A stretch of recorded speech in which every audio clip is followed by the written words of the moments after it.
Bueno, pues buenas tardes. Yo, como bien me han presentado, soy Juan Antonio Marín, soy gerente de la Asociación de Desarrollo Rural de la Sierra de Cazorla en Jaén.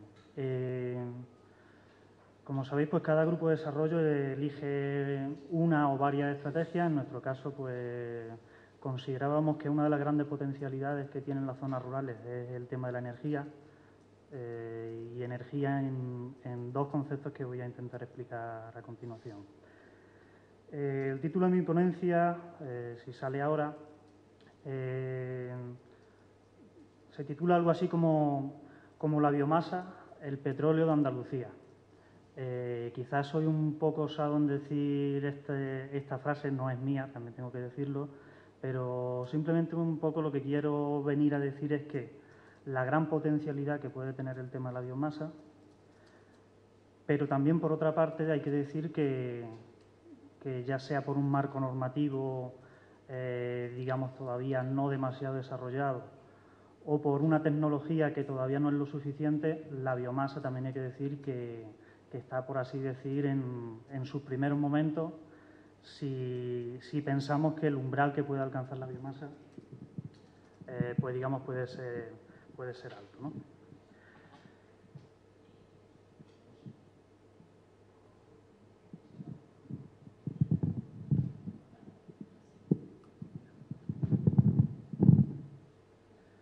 Bueno, una de las primeras cuestiones que tenemos que analizar, digamos, es si realmente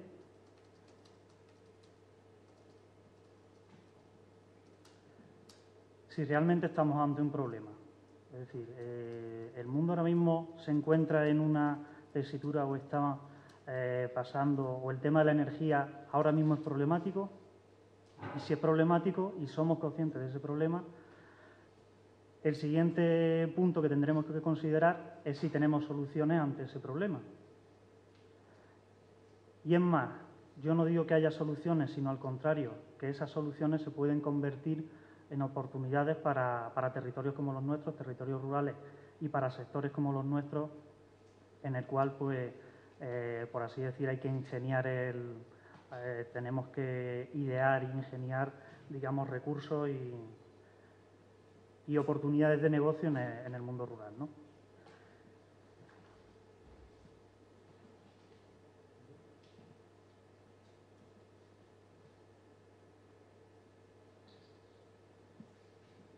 En concreto,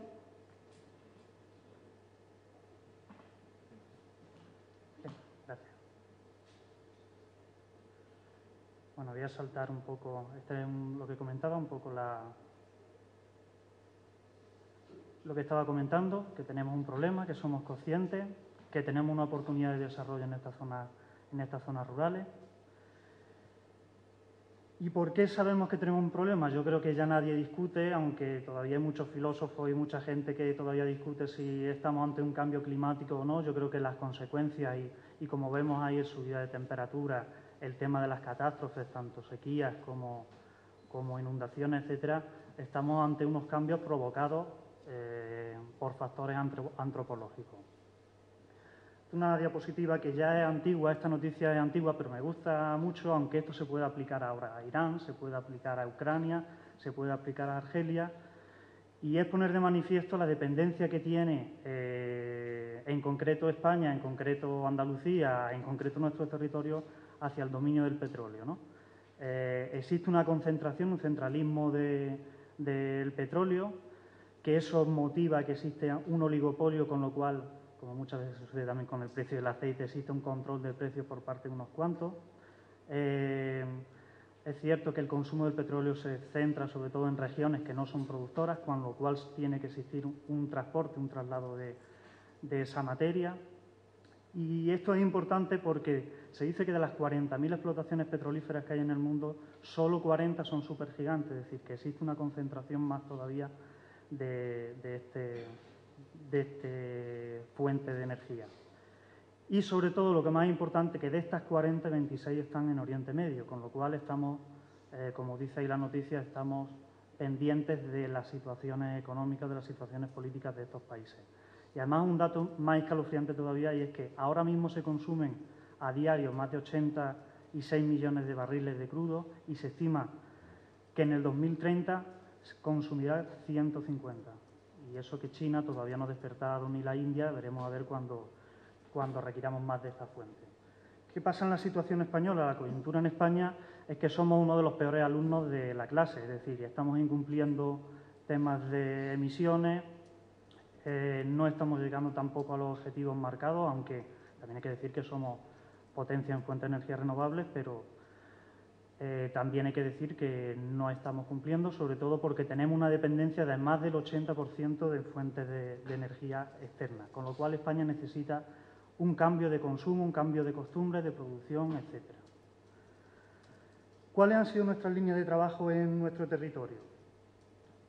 Por eso decía que el tema de la energía lo hemos llevado a cabo en un aspecto un poco en una visión global, porque de nada sirve solamente fomentar el uso de energías renovables, hay que hacer una combinación de fomento de energías renovables, pero también de ahorro y eficiencia y de reutilización y valorización de productos. En esa perspectiva global y donde se cruzan estos tres círculos es donde entendemos que es la línea de trabajo que debemos de seguir, en una combinación de todo. Y para eso nosotros seguimos un concepto que se le denomina generación distribuida, que consiste en producir la energía en aquellos lugares donde se consumen. Si nosotros estamos demandando energía, produzcamos esa energía que necesitamos. Esto parece muy fácil de decir, pero el autoconsumo, por ejemplo, todavía no está permitido. Digamos, en un hogar no puede autoconsumir su propia energía, pero esto lo llevamos a, digamos, a la estrategia del territorio. Si veis ahí, pues mucha de la energía, pues, por ejemplo, esos gasoductos tienen que transportar ese gas o tienen que transportar ese petróleo a las zonas de consumo, provocando mucha ineficiencia en el sistema y, sobre todo, pérdida de energía. Nuestro modelo es hacer un mix energético en los territorios en el cual, con una combinación de distintas fuentes de energías renovables, consigamos que los territorios sean más sostenibles y, además, sea una oportunidad de negocio. Como decía antes, las zonas rurales estamos llenos de potencialidad en energías renovables. En España casi el 50% son terrenos forestales, tenemos mucha irradiación solar, es decir, las zonas urbanas son lugares de consumo de energía que las zonas rurales podemos abastecer, por así decirlo. Según un informe de Greenpeace, hablaba, esto también puede ser muy idílico, que si aprovecháramos todas estas fuentes de energía renovable e hiciéramos un mix energético, en el año 2050 España podría alcanzar el objetivo de 100% renovable. Puede ser idílico, pero ahí está alcanzar estos planes y si no llegamos al 100, por lo menos romper con el tema de esta dependencia de fuentes de energía no renovables. Supongo que todos conocéis el concepto de biomasa. Biomasa es el conjunto de materia orgánica renovable de origen vegetal, animal de su transformación natural o artificial. Ahí tenéis un poco pues, todos los tipos de biomasa que se pueden entender. Ya, como digo, y fruto de estas jornadas, pues me voy a centrar un poco más en el tema de la biomasa. Los grupos de desarrollo nos dedicamos sobre todo a diversificar, aparte del desarrollo rural de nuestros territorios, la palabra clave aquí es diversificación de la economía. En un jamón, como se dice, en un cerdo, perdón, como se dice, se aprovecha todo. ¿Por qué del olivar no vamos a aprovechar todo lo que nos puede facilitar el olivar? Aceite, artesanía, cosméticos, aceitunas, parqué, turismo, que se me ha olvidado, que ahora expondrán también, pero también energía. ¿Por qué no aprovechar energía, que también es un bien que nos pueden suministrar el olivar? Esta para mí es una de las diapositivas más importantes de la ponencia y es los ciclos productivos, de cualquier tipo de ciclo productivo, en este caso el energético. Si se rompe este círculo, esta cadena, rompemos un poco el sistema. Es decir, si falla uno de los eslabones, estamos, por así decir, rompiendo el eslabón o el proceso productivo entero del ciclo energético. Por ejemplo, si fallamos en la logística de distribución, en este caso he querido destacar, digamos, por ejemplo, tres aspectos, aunque se puede desarrollar mucho más todavía este ciclo productivo. Pero de nada nos sirve fomentar el uso de renovables, fomentar el uso de calderas de biomasa en nuestras instalaciones domésticas, de edificios públicos, etcétera, si nosotros no tenemos una garantía de suministro a estas instalaciones. Pero si no se desarrolla la innovación, si no formamos a nuestras empresas a la hora de hacer esas instalaciones, nuestras instalaciones fallan, esto termina rompiéndose. Y rompiéndose significa, como todos sabemos y los que tenemos negocio, es que el boca a boca funciona muy bien. Cuando el boca a boca es bueno, 2 personas conseguimos atraer, pero cuando es malo, 10 personas se enteran y hablan mal de este negocio, por así decir, si podemos hablar de la biomasa. Con lo cual, entendemos que esto es un aspecto fundamental. Entre otras cosas, por ejemplo, con la calidad de los materiales, de los combustibles, que es uno de los grandes problemas que está existiendo en España, y es que no existe una homologación de combustible, en este caso pues de hueso de aceituna o de pellets, y es una de las nuevas normativas que van a salir en breve y es homologar y certificar, dependiendo de la densidad, dependiendo del poder calorífico, pues los combustibles aptos para esta instalación. Las fuentes de biomasa en la provincia de Jaén pues las tenéis ahí, posiblemente como en muchas otras provincias. No sé si, bueno, Córdoba a lo mejor el tema de forestales será en una determinada zona, pero bueno, ligándole a mi territorio, a la comarca Sierra de Cazorla, pues tenemos de residuos forestales, cuyos procesos que se hacen a los residuos forestales son los tratamientos silvícolas y también las cortas. La biomasa residual que nos quedan son pies, ramas y copas. En el caso de las cortas, pues son corteza y ramas. Y los destinos que se le están, y a continuación tenéis los destinos que se le están dando a todos estos residuos. En la mayoría de casos, como veis, o son aprovechados en industria de la madera o en muchos casos son incinerados a cielo abierto. No sé si aquí en Córdoba sucede también lo mismo, pero todos estos residuos acaban en la siguiente diapositiva, es decir, que en vez de un aprovechamiento acaban siendo quemados a cielo abierto. En otras ocasiones sí hay un aporte orgánico al suelo, que también lo creemos necesario en el caso de necesidad. También sabéis que ahora cada vez por condicionalidad también hay que dejar esa cubierta vegetal, con lo cual ese aporte orgánico de los residuos pues tiene menos sentido.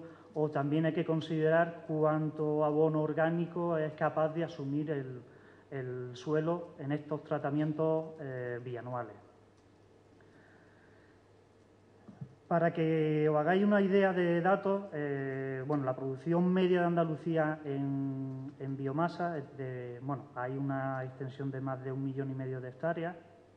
De una hectárea de olivar se obtienen aproximadamente, tendremos que ver luego temas de riego, tendremos que ver temas de secano, etcétera, se obtienen 3 toneladas de aceituna y 3 toneladas bianuales de poda de olivo.